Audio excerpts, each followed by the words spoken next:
High guys, welcome back to my YouTube channel রাখির রান্নাঘর। আমি রাখি তো আবার নিয়ে চলে এলাম আপনাদের জন্য নতুন একটা রেসিপি। নানা ধরনের রেসিপি দেখার জন্য চ্যানেলটা অবশ্যই সাবস্ক্রাইব করে নেবেন। ভিডিওটা ভালো লেগে থাকলে লাইক কমেন্ট শেয়ার করবেন। তো আজকের রেসিপি শুরু করা যাক।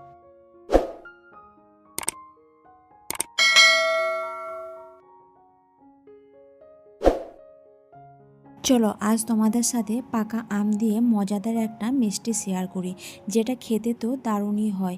একবার বাড়িতে বানিয়ে দেখতে পারো, কিন্তু অসম্ভব দারুণ সুন্দর খেতে হয়। কিন্তু তার জন্য একটা নারকেল লাগবে। আমি একটা গোটা নারকেল নিয়ে নারকেলটাকে ভেঙে নিয়েছি। আর নারকেলটাকে ভেঙে নেওয়ার পর ছোট ছোট টুকরো করে নেওয়ার পর নারকেলের যে কালো অংশটা আছে সেটাকে বাদ দিয়ে দিচ্ছি। বাদ দিয়ে দেওয়ার পর নারকেলটাকে আরও একটু ছোট ছোট টুকরো করে কেটে নিলাম, যাতে এটা পেস্ট বানাতে সুবিধা হয়। এবার এটা মিক্সার জারের মধ্যে দিয়ে ভালো করে পেস্ট বানিয়ে নেব। তোমরা চাইলে নারকেলটাকে ভালো করে কুড়ে নিতে পারো।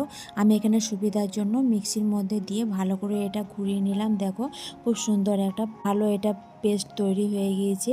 এবার একটা কড়াই নিয়ে কড়াইটা ভালো করে গরম করে তাতে 1 চামচ মতো ঘি দিয়ে দিচ্ছি। এবার যে নারকেলের পেস্টটা সেটা দিয়ে দিলাম। এবার ভালো করে একটু নাড়াচাড়া করে নিলাম।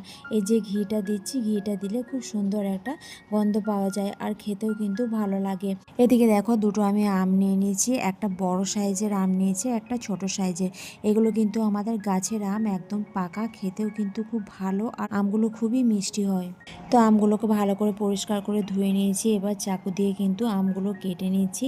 আমগুলো কেটে নেওয়ার পর পাতলা পাতলা করে কেটে নিচ্ছি আমগুলো। চলো সমস্ত আমগুলো আগে কেটে নিই।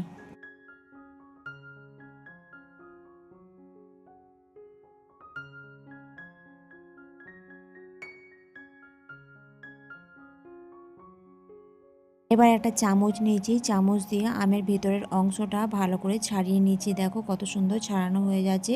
এরকম করে সমস্ত আমগুলো কিন্তু ভিতরের অংশগুলো চামচ দিয়ে ছাড়িয়ে নিলাম।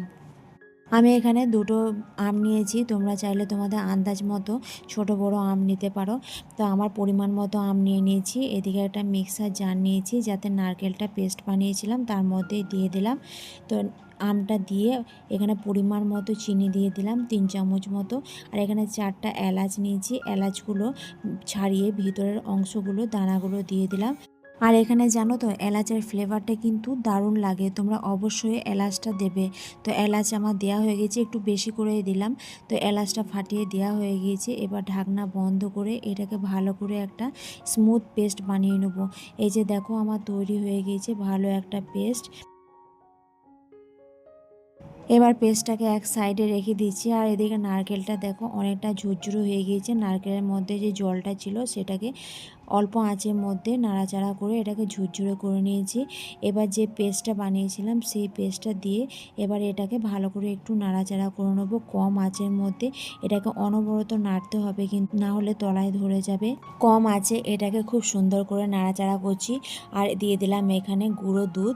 ভালো টেস্টের জন্য গুঁড়ো দুধ দিলে খুব ভালো একটা টেস্ট হয়। গুঁড়ো দুধটা দিয়ে ভালো করে মিশিয়ে নিচ্ছি এর সাথে।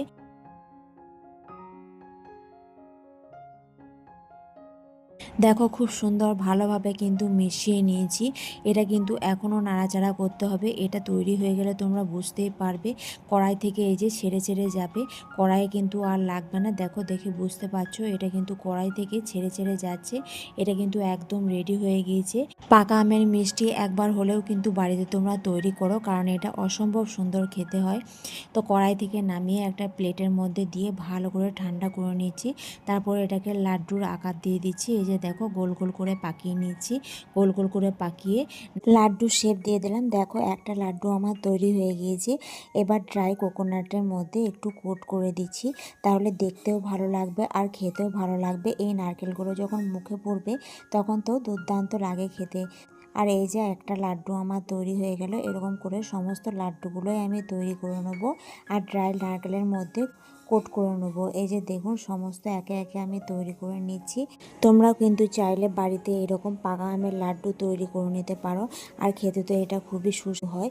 আর এটা বাড়িতে সংরক্ষণ করেও রাখতে পারো, ফ্রিজে রাখলে এটা 1 সপ্তাহ মতো ইজি থেকে যাবে। তো দেখো পাকা আমের লাড্ডু আমার তৈরি হয়ে গিয়েছে আর দেখতে কতটা সুন্দর লাগছে, খুবই লোভনীয় লাগছে দেখতে। তো রেসিপিটা কেমন লাগলো অবশ্যই কমেন্ট করে জানাবেন। ভিডিওটা ভালো লাগলে লাইক শেয়ার করতে ভুলবেন না। আর চ্যানেলে নতুন হলে চ্যানেলটা অবশ্যই সাবস্ক্রাইব করে নেবেন। আবার আসছি নতুন কোনো এক ভিডিও নিয়ে। আজকের জন্য টাটা।